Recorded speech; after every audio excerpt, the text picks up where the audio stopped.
Who's the stronger, tougher boxer? The guy who has an unbelievable block that you can't get through it? Or the guy who doesn't need a block because you can literally just pummel the guy and it doesn't affect him? That's a great analogy. It's exactly kind of what it is. Yeah. You don't get hurt by it. And you become kind of an alpha in a circuitous way.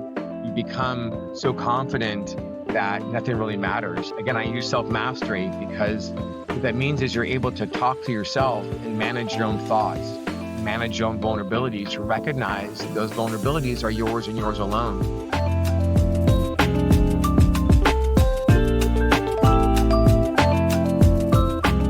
Welcome back to Raising Men. Our guest today, Dave Rossi, built 2 multi-million-dollar companies in Silicon Valley.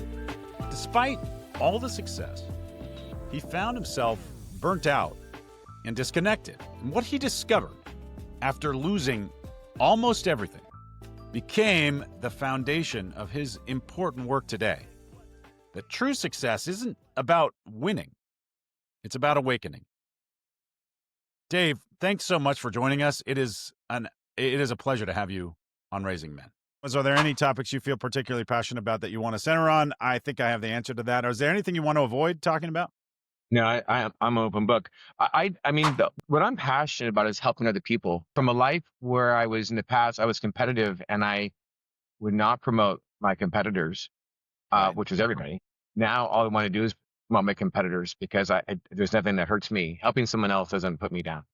There is a real wisdom to that. And it's funny because we all live in this society that has so much wealth, right? And that wealth was generated because we have a variable pie mentality. We understand that if person A gets more, that doesn't necessarily take away from person B. There's a way to organize things such that A plus B equals more than just double. It creates additional value.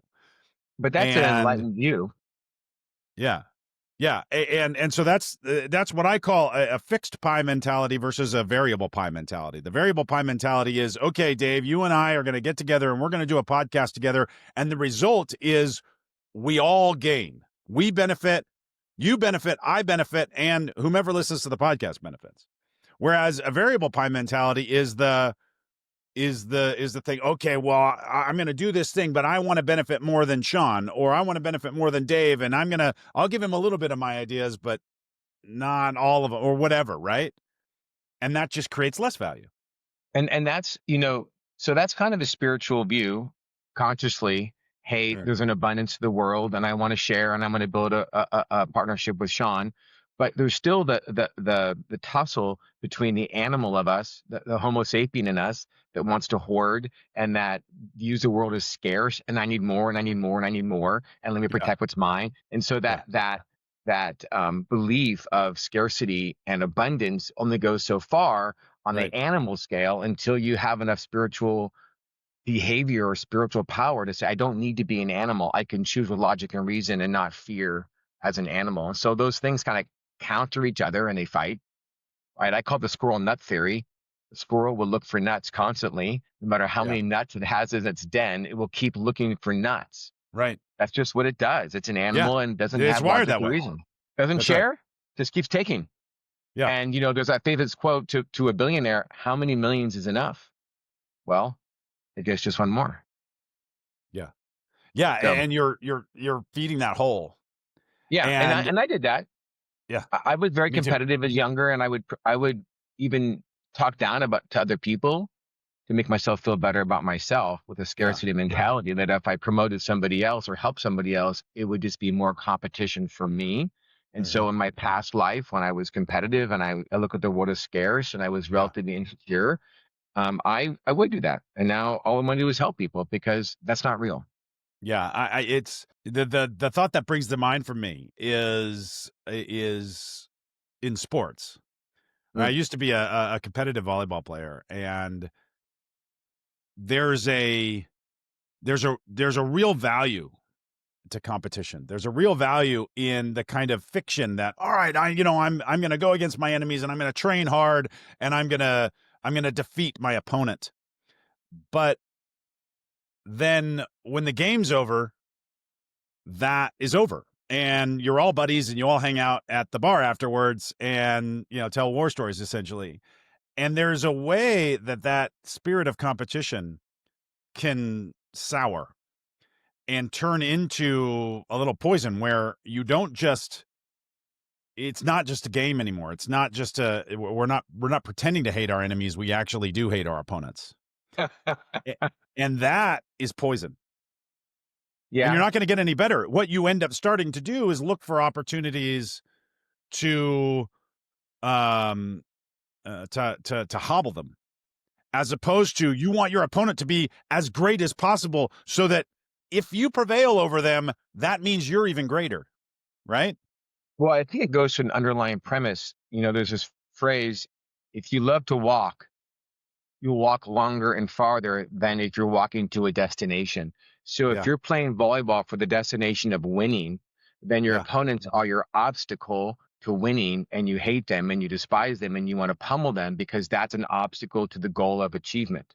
If you Right. love the sport, if you just love volleyball, Yeah. then these competitors are a way to get better at your sport, and you actually value their prowess. You value their skills because it only makes you better, and you can be grateful for that competition. Yeah. And the competition is about self enjoyment of your craft rather than destination.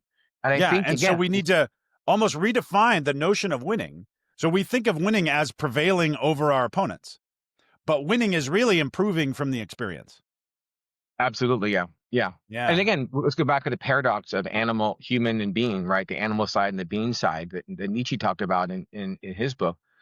It's the paradox of animal versus spirit, which is I have to win and I have to gain and I have to survive. There's an instinctual DNA in us that we have to survive. Every tree, every worm, every fish, every bird, it's out there just surviving.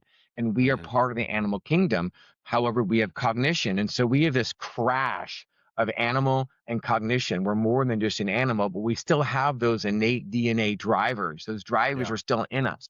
The more evolved you are as a human being, right? You go off of being uncivilized and become civilized, and then you become more cognitive and you become more civilized. As you keep going up this scale, more and more civilized, what do you become? You become less and less of an animal and more of a spirit. And I don't mean spirit as a woo woo. I mean it like I have power over my body. My body says stop running. My spirit says keep running. It's good for me. The things that give you pain, the more spiritual you become, more power over your body you win. And so there's always this tussle between those two factions. And the way you talk about volleyball is obviously on the more evolved side, right? Yeah. Less from the animal, more to the spirit, because you appreciate the competition. It will make me better at my craft. I love this. This is great. You don't look at your competitors as a threat to Yeah. your goal like an animal would, like a lion would. I'm going to get this meal and get it from them. And that tussle exists in everything all the time, Yeah, constantly. I like that definition of spiritual, as in, so the definition being, it's it's your power of your mind over your body. Your body is sending you signals, and your mind can either become a slave to those signals, and you're an animal. That's what the squirrel is Yeah. doing. Or it could be the master of those signals. It can take in the data and then make the appropriate decision based on your values. Right. And I think to distill it even easier, you said it very well. It's data. So when you're running or exercising, the data is lactic acid, heart rate, body Right. temperature, and your body is now processing all this information. And the brain says, stop, you're tired. This is harder than you ever gone before. Your brain will tell you to stop, right? Yeah. And you say, no, no, no, no, no, I want to do more. That is a spiritual, that I call that spiritual behavior. You're not acting beyond the senses, the biomarkers that your body's telling you. And that's a Yeah. spiritual act. Now, the issue is your brain will start rationalizing. You really should stop. This is really hard. You might hurt yourself. Is this Yeah. really what you want to do? No, no, Yeah. I do. I do. I do. This is okay. This is okay. And you keep trying to counter that. These are physical things. Where this gets more complicated is emotional things. And what we're talking about in terms of competition is more emotional and not physical. But the mechanism is exactly the same. there are still cursors that your brain is sending you. It's not lactic acid and an elevated heart rate. It's worry, doubt, fear, jealousy, competition, scarcity, anger. All of these emotions Right. are the biomarkers. Now, what's the feedback? Your eyes and ears hear things, right? I could lose.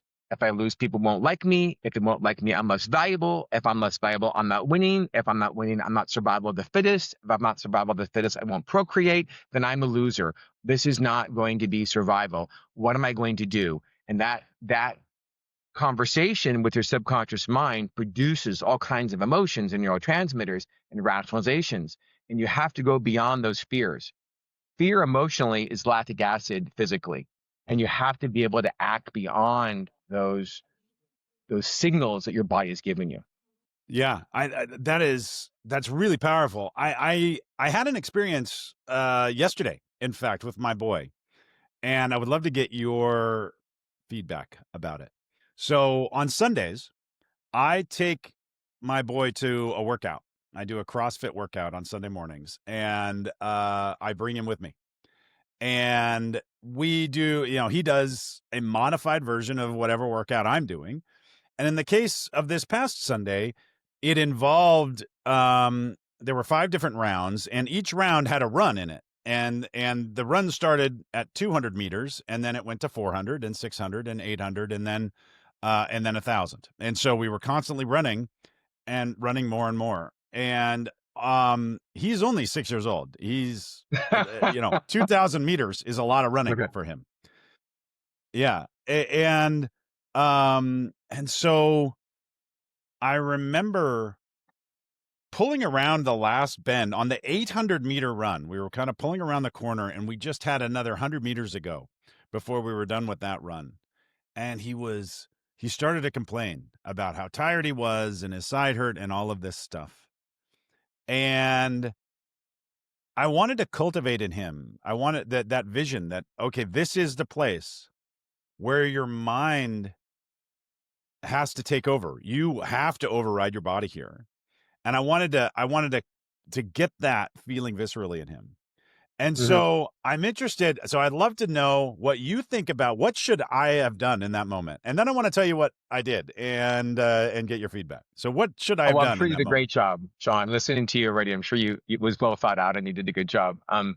Usually when people ask those questions of me, I usually always give responses based on spiritual principles. And Yeah. I don't mean spiritual woo-woo. I mean spiritual in terms of just being able to power over the body. And so, Yeah. and I think the value to that advice is it's not situational and it's not moralistic or ethical. It's across the board. This is spiritual advice and you just apply it. You don't marginalize it based on where you are. Sure. Now, a 6-year-old's a little bit different, but I've had kids that age, and usually my goal, and well, one of the most powerfully spiritual things you can do is stop being a parent in terms of biological parent. The second you can say, I'm not this biological person's master, is one of the most powerful things you can do to connect with your son, because you look at him like an equal spiritually, but you have more experience and more advice that you can give them. And so there's a very powerful distinction when I treated my kids as equals, but I gave them advice from an adult and I gave it to them as if they were my boss or if they were a client. That level of respect really made a huge difference in my relationship. And in a situation that you explain, I would just try to give them information and empower them to make their own choices. I'm sure, a lot of people consider my parenting a little bit unconventional, that I really give my children carte blanche to make their own decisions, Yeah. good, bad, or indifferent. I'm not afraid of them suffering, and I accept their suffering, and the suffering is actually a lot of value in them becoming better people. So I would give them information. The kind of information I would say is, yeah, again, my kids are older now; they're in their 20s, and my youngest is 17, but 6. I don't quite remember how cognitive they would be with this advice, but I Right. would say something like, "Did you know that your body gives up at 40% of its capacity? 40% of capacity, your body says, I'm tired because your body doesn't want you to get hurt. Yet Yeah. going past that 40%, you have 60% more effort left. And I just want you to know that. And if you can't push past that 40% marker, that's okay. Don't worry about it. Maybe you're not ready for it yet. But real success, the champions, the greats, the greatest the world has ever seen, they learn how to push back that 40. And if you want to be that person, then you have to learn how to push past that. And if you don't, that's okay too. And it's just information at that point. And I think Yeah. at that age, you don't want to push them. You just want to educate them and then model behavior. You can Yep. say, I'm going to push back that 40.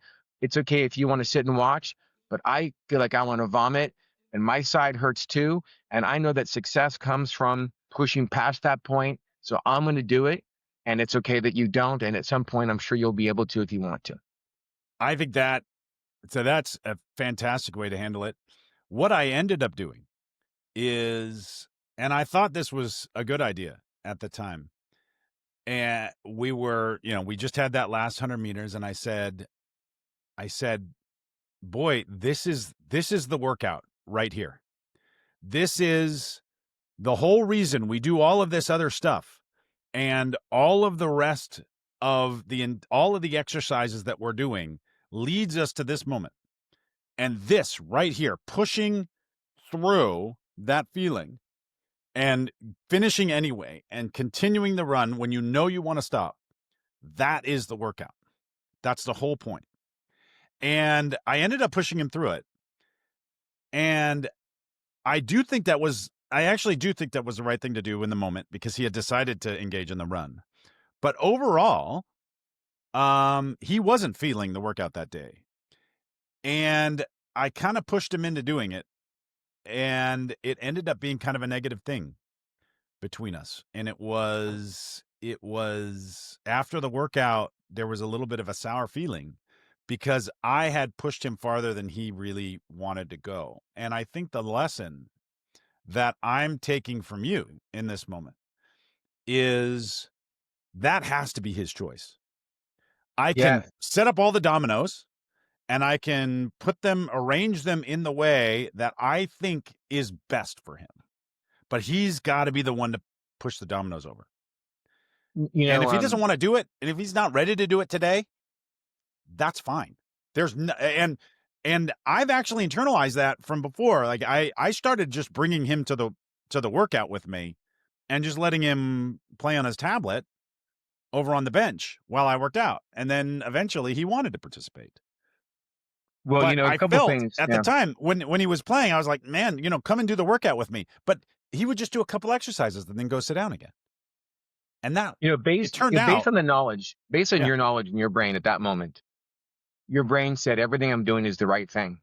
But yeah, that was based on your understanding and your knowledge base in your brain, and also your attachment to this child. You want his success, okay?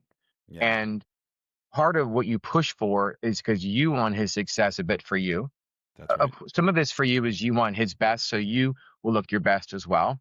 We all Yeah, want our best for our kids. Now, I'm coming to you from a place where my oldest son is an acclaimed musician. He played at Carnegie Hall at 13 years old. He won a competition, played on a national orchestra, just submitted an audition. He was first chair of trumpet player in the entire nation at Carnegie Hall at 13. He went to a music school. My middle son was an All-American water polo player. He's playing Division I water polo right now that's at amazing. UC San Diego. And my daughter, who's 17, is on a nationally ranked high school water polo team. She's being recruited by Division I schools as well. And I do not push my children. I've never pushed any of them. I don't ask them for anything. I give them information. And I tell you something, they're not me. I was a college football player, and they're not me. I work way harder than they do. They're just really talented. And so I see them not work as hard as me, and I just hold my tongue and I realize that they have to choose their own path. I don't get how all this talent. So I say things to them like, you know, please don't leave anything on the table. If you have talent on the score of 100, maximize your talent. Don't maximize 80% of your talent, maximize 100% of your talent. Nothing would be more devastating than being given these great gifts from whatever source or God or your DNA, your family, and then not using it. So I see you have more talent and I see you not utilizing it. It's for you to decide what to do with, but I see you could be doing more. No shame, no judgment. I'm just telling you what I see. And that was Yeah, really hard for me not to do what you said, which again, nothing wrong with what you said. The yeah, concern is that they feel shame. They feel that they disappointed you. They just want to make their parents pleased. And part of your drive appears to me a bit more parent-child relationship. than equals. Because if your boss was running with you, or a client or an advertiser, you may not take such a pronounced position with them being tired, right? And Yeah. that's how you should look at your son, is that he is that client or advertiser or boss, but he just doesn't have the experience to know how to respond. So given the experience and the knowledge, let him choose. And as a parent, your most powerful influencer is modeled behavior. It's not words or Yeah. motivating them. There's a great quote. Don't pay people to build a ship. Make them love to want to sail, right? And so your son will want to work out harder just by watching you modeling excitement and exuberance and talking about your experience without his experience will make him want to be like you naturally at that age. You Yeah. have very little to do. That makes me realize something, which is that there are times when I have a reflex for whatever reason to make my son feel shame. And there has never been a time in his entire life where that was ever the right thing to do. Or that was ever the constructive thing to do. And I felt good about it. I've never, and there have been times I usually resist that temptation, and that's actually become kind of a red flag for me. If I start to feel I have this urge to want him to feel shame, I withdraw from that. It's kind of gross. That's a spiritual act. Yeah. Those are the emotional precursors of biofeedback that you as a father, just like a mother bird kicks her bird out of the nest, right? They kick him out of the nest based on instinctual data, not necessarily what they see in their baby bird. They just kick him out. Sometimes those birds die, right? Yeah. They don't have cognition to say, maybe I'm pushing them out too early. We're Right. not birds and we're not primates. And so we have to break away from an animalistic behavior as a parent, above a child, and use more logic and reason and more emotion and more information that we have, and don't do what you think is natural to you, but do what's best for the child. And I treat all my children differently because they're different people, and so Mhm. I work really hard to have the self mastery to say, okay, I really want to say this. I'm not sure if it's the right thing to do. Slow down. Let me just think about this for a second. What is Yeah. my goal? What am I trying to achieve? Yeah. What are the pitfalls of me sharing this or saying this? And what's the gain? And that doesn't mean you can't say hard things. You have to say hard things. I do say hard things. Absolutely. But the question is it for me? Is it for them? Is it my patterns, the way I was raised as a parent, or is it good parenting now as a more spiritually minded parent? So I debate that as well all the time. That's awareness. Yeah. I have this metaphor that I like to use for that dichotomy, what you're calling the spiritual versus the animalistic.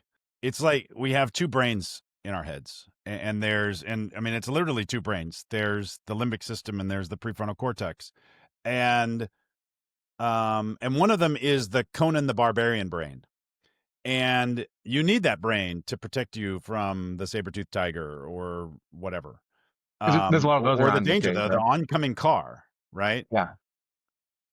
And then there's the Sherlock Holmes brain, which is the analytical side. And the vast majority of the time, you will have better results if you keep yourself in Sherlock Holmes brain and let Conan the Barbarian brain send you signals and say, danger's here, or you should be mad about this, or any of those things. But then take those signals, apply your deep core values, and then make an informed decision about the way that you want to proceed. Well, there's two aspects to that. I agree with you 100%, but I'll up level it, or I'll add a couple layers to that. Um, first of all, there are no saber-tooth tigers anymore. Right. The saber-tooth tigers are, I don't want my son to be a wuss. It's a Right. saber-tooth tiger. You feel that neurotransmitter in your body that says, there's a possibility that this kid might be a wimp and that's not what I want for him. So I'm going to do this. Now Hmm. that information is limbic, because what's happening is the amygdala in the limbic system takes information and what it sees and hears. My son's tired and he's not going to finish his workout. And then it processes it in your brain and it compares it to belief structures and how you were raised. And in your Yeah. amygdala, it says, in the past, I've seen this before with my sibling or myself, and this result into a weakness. And this is what I'm seeing, and this is what I'm feeling. And then you have these emotions kick out of fear or drive. That's very animalistic. Okay. That's all animal. That's all biology. Okay. Now, you have to break out of that. And your son is having a different limbic reaction. Everybody's experience is through their own belief structure in their own amygdala that's part of the limbic system. Okay. And you're right. Getting out of the limbic system is where your frontal lobe is, where enlightenment and consciousness resides. There's a lot of executive functions. And the limbic system has chemicals, right? It has neurotransmitters. The neocortex does not. The neocortex does not have any connection to the hippocampus or these other facilities in the brain that can release these neurotransmitters that are exactly the same neurotransmitters that were served when we were running from a saber-toothed tiger. So it Yeah. feels pretty stressful, right? We're Yeah. literally giving our son advice as if a saber-toothed tiger is attacking us. Right. I don't want you to be a wimp. I want the best for you, and you better push through this, right? But we're not primates. There's so much more complexity to us than that rudimentary system. Now we have cognition, we have shame, we have guilt, we have fear, we have anger, we have self-esteem, which are Yeah. all biological, and they're not real because they're based on programming, they're based on experiences, but they feel real at the moment. And so, the thing that I try to do with my children is give them the power to act over their body, express to them, I know this must feel hard, and I know this must be scary, but this is where growth really comes from. Hmm. I'll give you an example. My kids and I was a very adventurous individual. I take my kids to this river and we jump off this bridge into the water, and my kids would do it, and they did it as young kids, and we'd all go do this. And we were there once with my brother and his son. My brother had a wife who was very conservative by nature. Their son was raised very conservative. My brother was very conservative. I mean, they just didn't take risks. And so I'm jumping off this bridge. My 5-year-old daughter's jumping off this bridge into water. And my nephew, my brother's son, is like, I'm not doing it. This is scary. Right. Yeah. Yeah. So his brain is telling him this is dangerous. Yeah. It's a thought. And the emotion is fear. Thought is danger, emotion is fear. You can't have an emotion without a thought. Okay. And if you look at the pictures of this little jumping exercise, my kids are smiling, dripping wet, and here's my nephew dry with this horrible smirk on his face because he Right. wouldn't do it Right. because he didn't have the amygdala. He had the amygdala memory of danger. Yeah. Heights are danger, and so was it dangerous? Well, not really. His cousin, the same age, was doing it. She Mhm. was safe. So it really wasn't objectively dangerous, but it was dangerous to him. And he still felt that. And he still felt that fear. Now, it took him 2 more years and he would jump. But that's because he began to change his belief structure. Hey, every single year, my cousins are doing this and they're safe. Maybe it isn't dangerous anymore. You see? And so I want to get into my kids' heads. I don't know how they've been programmed. I don't know what their belief structure is. I don't know what they grabbed from me as an adult or my ex-wife as their mother and what they grow with. All I could do is give them the mechanism to have power over it and make good choices. So that's kind of how I know there's spiritual principles and spiritual practices. Get out of the body. Yeah. And it's a marathon. It's not a sprint. So if he doesn't want to jump off the cliff today, that's, it'll Yeah. eventually happen. Yeah, and so I got remarried. I was married for 17 years, and then I was single for many years, and then I met someone, dated them for 6 or 7 years, and we got married. And she never had kids. She was never married, and so she considers me a very unconventional parent. And Yeah. and so I'll give you one example of being more of an adversary, or I'm sorry, or more of an emissary than a parent. My Mhm. daughter's just got her driver's license, and she says, "Hey, I'm going to drive to my friend's house at 9:30 at night." I'm like, "Well, it's raining." She's like, "Yeah, I know." I said, "Well, you're 16. You've only had your license for a short period of time." "Yeah, I know." and you're driving over Highway 17, which is over to the beach, which is kind of a slippery road. She says, I know. And I says, well, I think it's dangerous. She says, I know. I said, well, I'm not going to tell you what to do. You can make your own choice. But if you crash and die, that's on you. And I'm not going to demand that you don't go. And I'm not going to demand. And what if you just slide out and hit a car and you smash your hand on the steering wheel and you can't play water polo anymore? These are your choices. Are you willing to risk the possibility of that happening? She says, well, I'm aware of the dangers. I said, okay, I'm not sure that you do. And I Yeah. hope you're not over your head, but you make your own decisions. I'm not going to live your life for you. It's all on you. And my girlfriend at the time said, how could you let her do that? Demand her not to. I said, hey, she's got to live her life, and I can't live it for her, which is relatively unconventional. And I have to realize that if you smashed her hand and she broke her hand and she can't play and just get into college, well, that's where life wanted her to go, and I accept that. I think Yeah. it's more important to make her be an individual and have the power to make choices than always did. And she was 16. I think she's old enough to know what right and wrong is. And Yeah. she makes very good decisions, and I don't give her curfews. I don't tell her what to do. And here's a great kid with great grades and great discipline and all these things. So I feel fortunate. But that's the level that I've taken to give my kids information and let them make choices. That's a gutsy call. But Yeah. part of what enables you to do that is you laid the foundation of that wisdom. And so, you're just dealing with this in the margins. You don't have to worry about her doing something so ridiculous that it really is a danger to her. She can be a rational consumer of the risk. Exactly right. And I do with everything. Her friend choices, I'll say, hey, this friend looks like they're taking advantage of you. That doesn't look like the kind of relationship with this friend that I think you want. This Yeah. is what I see, but Yeah. do what you want. I'm just telling you what I see, and ask me any questions if you need to. It's your life. I'm not going to tell you what to do. And for that reason, she has all the accountability of her choices. And because of that, she'll come to me and ask me questions. Hey, what do you think about this? Or what should I do here? Or what do you do see? There's no Yeah. fighting. I don't really tell them what to do, Right. right? Diet is the toughest thing. I'm like, hey, you're eating pretty poorly.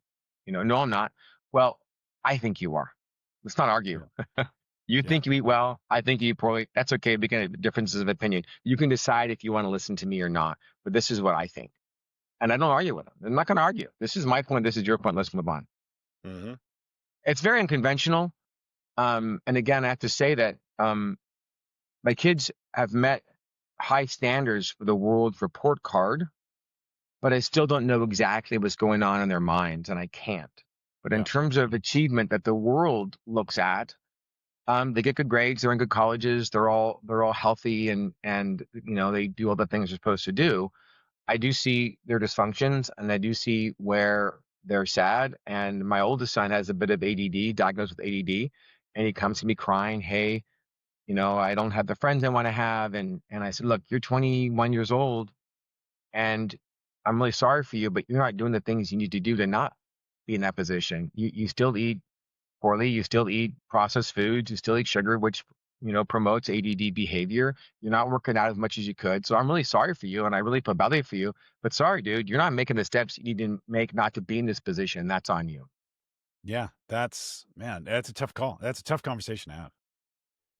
Well, I mean, honestly, Sean, the thing about it, I think that my model behavior is probably the best role in this. Is I don't get sucked in. Like Yeah. my stoicism, and I'm not trying to say compliment myself, but they see the fact that I actually am not going to let their suffering ruin my life. I have a life to Right. live as well. And so I walk it for myself as well. And I care for my children. I love my children, and I'll do anything to help them. But that doesn't mean I'll take away their life to prevent them from having their mistakes. Hmm. So if they have to live their mistakes, I have to accept that that's their life, and that I took on the role as a parent to do that, but So no how more do than you that. deal with how would you imagine dealing with just really, really extreme behaviors like that? Like I have a friend who has a child who's addicted to drugs, and the child's an adult now. Um, but and the child is miserable, and the child is on a path that is just absolute tragedy, and it affects my friend very, very seriously. How do Well, you cultivate the wisdom there? well, I wouldn't I wouldn't let it affect me. Well, Yeah, it's going to naturally affect you, but I would yeah, work really hard not to let it affect me. I've had some, when I got divorced, I lost my whole life. I mean, I lost my house. I didn't file bankruptcy, but literally I started over with $16. I mean, on this engine, I literally had $16 in my bank account and had to go get a job and start over after making, $500,000 a year owning a business to literally saying, I'm not going to be married to you anymore and I'll lose the business if I have to. And I did. And it was dead. And anyway, it was a long story. But the point oh my is, god, I've suffered as well. I've drawn on a couple strengths during that period. One of them was Viktor Frankl's book, Man's Search for Meaning. I yeah. said, hey, this is a tough time, but it's not as tough as what that guy went through.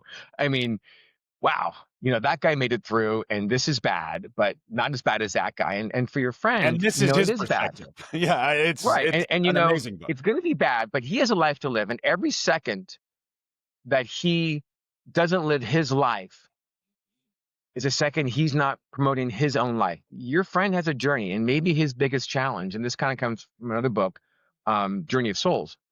Your friend has a journey as well, and maybe one of his journeys is to live his own life and to understand what it means to decouple his own child's journey from his, and to act as a support and not connected to it and not part of his journey. And Right, and those can run parallel paths. You don't have, being an empath actually isn't that great of a thing, right? The only value in being empathetic is that it gives you insight to what they're feeling, but it's right, kind of painful to be empathetic. right. Compassion is a much different emotion than empathy. Empathy, you feel their pain and you're wrapped up in their pain and you're living their pain and you're losing your own life and their own lives. And that Yeah, two lives being set down a path for one person's journey is not a spiritual path for me. It's not reverence for life. It's not reverence for your own life. And so I think he has to live his own life and he needs to recognize that that is his son's journey and yeah, he needs to do whatever he thinks he can do as an individual, emotionally separate. Okay, it means I pay and I support and whatever that means to him, however that means to him, how do we get him help? But it's that kid's life and that kid's decision. And if he can't make that kid want to save himself, then there's something he can do about it. And lots of times kids have to hit rock bottom before they change. yeah, That's a difficult thing to see your kids suffer. It's a very difficult thing. In the midst of my divorce, my middle son had suicide threats, and I had to see his mom, who would travel, and he was on suicide watch one weekend, and the school said, just don't leave him alone. And this was a transition day. And I called him at school and said, is your mom picking you up from school? He said, oh yeah, she's picking me up from school. Well, I learned she wasn't even in town. And I text her and said, do not let Uber pick him up. I will pick him up. Do not get him a ride. If he's alone, I'll pick him up. And she's basically, leave me alone. It's on my time. F off. I called my son. Hey, do not, I'll pick you up. You're alone, I'll pick you up. He says, no, no, I'm with mom, I'm fine. Well, he lied because he wanted to protect her. And she got him a ride from Uber to go back to the house by himself. He was home alone until 9 p.m. at night. And I knew that. She wouldn't let me bring him dinner. He wouldn't let me bring him dinner. And he sat alone. Um, the point is, I had to let him suffer. There's nothing I could do. And I had to learn that lesson to yeah, let my kids suffer. And it's not necessarily a bad thing. Tough to do as a parent. I know it. I'm not saying it's easy, but it's their yeah, path. It's his path. yeah. It's like the suffering is a debt we owe somehow, and if we pay it early, it's a lot less. But if we pay it later, it can be everything. It builds. Yeah, Yeah, Eckhart Tolle would say that suffering serves one purpose. It serves a purpose of really realizing you no longer need to suffer, and you'll suffer as long as you need to suffer until you realize that. And so, again, talking about your mind, it's your amygdala batting around its memories and its beliefs and its epigenetics and its traumas, right? And so this kid had traumas where he's trying to escape pain and he's using drugs to numb himself. And right, that's deep inside of his amygdala. And the kid keeps on getting stimulus that says, I need to numb myself, yeah, Um, and that's that kid's journey. and he's got to beat it. Because if his dad keeps hijacking him, Yeah. save him, that's not going to solve the problem. It's just a band-aid until the next one is needed. It's just not, and as a parent, again, you're trying to protect your child, but you really can't. At that Right. age, they're adults. Yeah, that's They right. need to live their life, no matter how painful it is. Yeah. Yeah, and it's tough to hear, and I don't mean to be brash about it. I don't want to come off No, it's got to insensitive be the to it. toughest thing to deal with. It's got Yeah, to be the absolute toughest thing. yeah, yeah. I have a friend once, a guy used to work for me, and him and his wife were users, and their daughter got taken by CPS. Mm. And he started cleaning up his life, and he said, will you come speak on behalf of me in front of the court? And before that, he was angry, and he was still using even when the courts took her, and he hated CPS. And I said, look, Child Protective Services is actually helping you. You should be thankful for them. You're not capable of having a child right now. And I know you hate them for taking your child, but their objective is to help you. You should thank them. And if you want your child, it isn't to fight them, it's to fight yourself and Mm. fix yourself. Now, Yeah. eventually he did get cleaned up. He got custody of his daughter back. He left his wife because she couldn't clean up, and who knows where she is. But now he's completely cleaned up his life, stable job, got his daughter back, single parent, raising her all on his own. And he's fixed that in him. But he had to kind of hit rock bottom and lose his daughter to be able to put his life back together. And your friend's son, if they're going to hit rock bottom at 20 or 25, it's a lot sooner than in his 40s or early 50s, Yeah. do it. That's right. So Yeah. that's our path. You've written a new book about Yes. masculinity, and I feel like we are at a moment where that kind of thing is just, we need these messages. We need a healthy form of masculinity to be an aspirational vision for us. Tell us about your new book. Well, I wrote it kind of to help my boys, and I wrote it to help men. I wish I knew these things when I was younger, and the things that I write about really aren't mine. It's my experiences that I have learned and read through other books and other texts and other philosophers and other psychologists. Carl Jung is a lot in this book, and also the hero's journey that Joseph Campbell talks about in the book A Man with a Thousand Faces. We all go through this hero's journey, and maybe your friend's son is on his hero's journey. We all have these crashes in our lives, or we should. And what emerges from that crash is the new you. You go away, you fight your demons, and you come back. Mhm. And so I wrote this book really to help men. And the original title of the book was "Stop Being a Real Man So You Can Be a Real Man."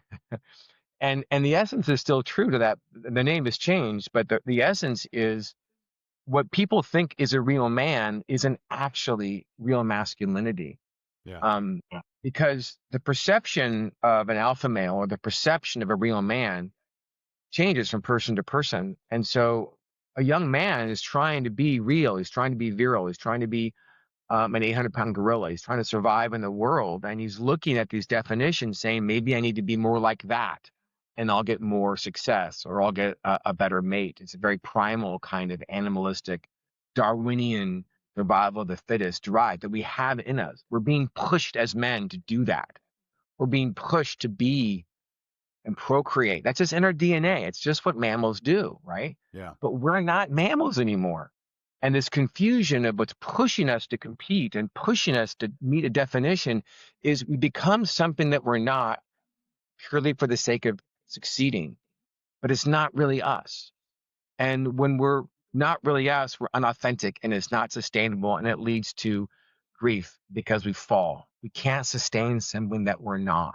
And so I see a lot of men looking at social media and TV saying maybe I should act like this or maybe I should act like that. Or a lot of Republicans say that Democrats are wussies and they're not real men. So maybe I should have different political views. And so all of the society is telling us what to be, and men don't know who to be anymore.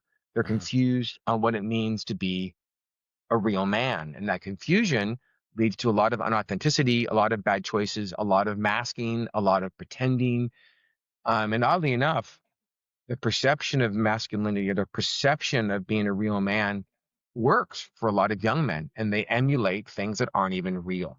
Yeah. Because to me, the strongest thing you can do isn't lift a weight, but actually face yourself and express vulnerabilities. There's nothing stronger than looking inward and saying, I suck at this, and this made me cry, and this I feel weak about.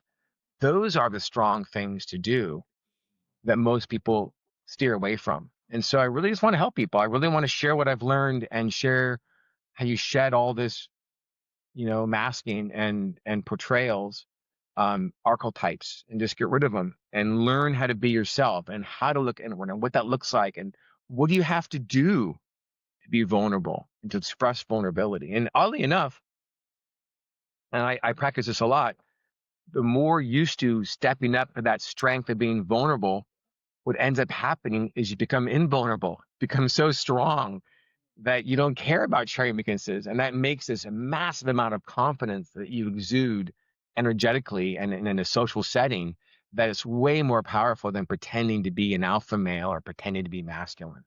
Yeah, it's like who's the stronger, tougher boxer?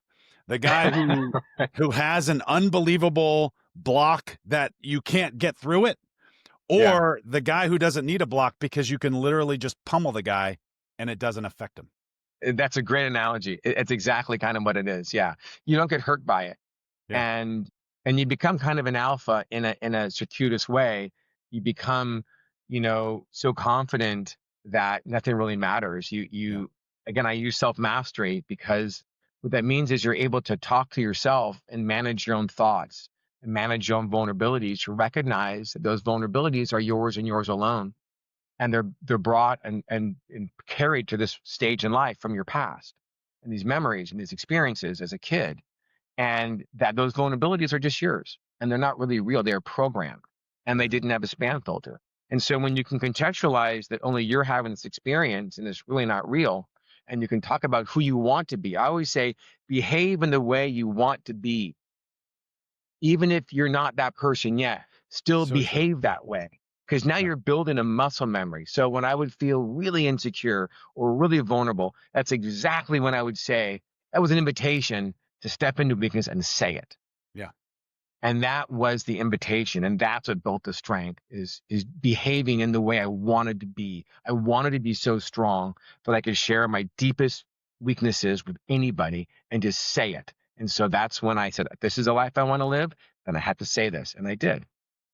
Yeah. And Is that's what now the book's been about. is that a journey, or I mean, so for example, do you have to be the boxer who has the impenetrable block so that you can become the boxer who can get hit, or can you skip directly to the spiritual version that you're talking about? You can definitely skip. All this is, again, back to spirituality, right? This is, Yeah. again, the spirituality we talked about, going over the body, reacting beyond the body. Okay. Nietzsche described this character called the Ubermensch in 1880. The Ubermensch is the man of self mastery, the man of self control, and he talked about this man starting on this side of the ravine as an animal, crossing a rope over a ravine to God. So as a human, your path was this path, okay, and the path along this rope, this tightrope as he called it, was chaotic and difficult, and things would keep pulling you back to the animal side, right? Mhm. Fear, jealousy, anger, despair, grief, all of these emotions. And also, people would laugh at you if you tried this journey, which they do now. They don't always conform to you breaking free of where they are. Okay. Now you can choose to cross this path, which I would suggest people try to do. And even in his book, he would say that that's a very noble trait as a human. Even if you fail, it's noble to try. And most Yeah. people don't try. They don't understand that there's two parts of us, like you described. You called it the primitive side, and then the Sherlock Holmes side, right? Yeah, We do the have that Conan in us. and the Sherlock Holmes. Yeah. Right. And so we do have those in us. Most people, the Conan side is more powerful because it has physical neurotransmitters that are very powerful. Fear is very powerful. And so, but you have to try. Now, your friend's son may not have a choice. At some point, he may have to just pick a new path. I got taken to my knees in my life. I had an injury. My friend died. I lost my house through my divorce, which I decided to leave. I wasn't talking to my parents. Like my life got so bad that I wasn't given a choice either. I had to find a new way. But for those who want to try to head it off, they can do it now. And if you don't, this path is for all of us. All of us have this journey. This is the journey of understanding who we are beyond the body. We are the only animal on this planet that has cognition, and our understanding to reconcile between Conan and Sherlock Holmes is everyone's journey. Joseph Campbell wrote about it in his book. Everyone has this journey, and it's been going on for thousands of years through history and time. It's just our path. It's just our journey. And whether you do it in this lifetime or the next lifetime, you're going to do it. It's just the way that it is. I think part of what we need to do in order to cultivate that in our sons is definitely model that behavior. And that maybe that's 80% of it, maybe that's 90% of it. But what else can we do to help cultivate that self-mastery in our sons? Well, I think encouraging them to have the courage to feel pain, encouraging them to have the courage to do difficult things, and praising them as young men, as young boys, for the courage it took to do something rather than the achievement of it. I always praise courage more than achievement because I think, promoting courage is ultimately what this takes. It takes a lot to act over fear. Yeah. It takes a lot to act over things you don't want to do. I think anything we've done, our mind tells us it's a good thing to do at the time. And then, a year later, like, yeah, that really wasn't a good idea. Right. That's for sure. And sometimes it's just too hard. And I think, one of I have this thing on my book called The Basics. One of the basics is awareness. Awareness is to know what you don't know. Awareness is to stop and recognize when there's a moment for you as a parent or you as an individual, maybe as a teenager, to have the awareness to know that you're in that situation that you really should try to figure out what you can't see. And that takes a lot of courage. And so to help raise our kids, you don't want to always fight with your kids. So I don't always critique them as much as I want to. And my, girlfriend now and now wife would say, hey, you should tell them, you should have said this. And so like, I can't critique them every second. Yeah. Right? Like it takes time for them to have better manners. So I'm not going to tell them every time they didn't open a door for a lady. Like I know they have bad manners, but I don't want to fight with them every time. And so as a parent, I need to balance my goals with them and then how I approach it to them. And now they're older, so it's really they're not really a child. I'll say as an adult, I'll say things like, a lot of people value manners. A lot of places in society looks favorably on having manners. I just want to make sure that you know that, and that's all I can do at this point. And then I model behavior. I think that's spectacular. At the end of every episode, I like to ask, what is one principle that you try to live by in order to raise amazing men? Oh boy, that's a great question. I think where my parenting changed the most from my past life when I was married and I was very on the animal side of that equation to the more spiritual side is to treat my children like equals. When I looked at them as equals spiritually, they could be even an older soul than me. And that's harder to practice. Once you understand it, you actually have to practice it, which means is my role isn't to parent them. It's to give them information that my humanity, my human body has more experience in them. I can reach a higher shelf than them. I can show them where failures might occur, but to respect them and make their own choices and treat them like equals or if not higher has created such a more powerful relationship with me and my children. I don't talk down to them. I don't demand things of them. I respect them. I don't say no for the sake of saying no. I tell them why things are important. I respect them and explain to them why I'm saying no or why I'm saying yes, but ultimately it's up to them. I think that's probably the number one thing I wish I would have had as a parent previously before I learned this. I think that's spectacular. Dave is the founder of Dave Rossi Global, best-selling author of The Imperative Habit. For a deeper dive, check out Dave's new book, Alphas Die Early, and his work at daverossiglobal.com. The link is in the show notes. Raising Men is produced by Phil Hernandez. This episode was edited by Ralph Tolentino.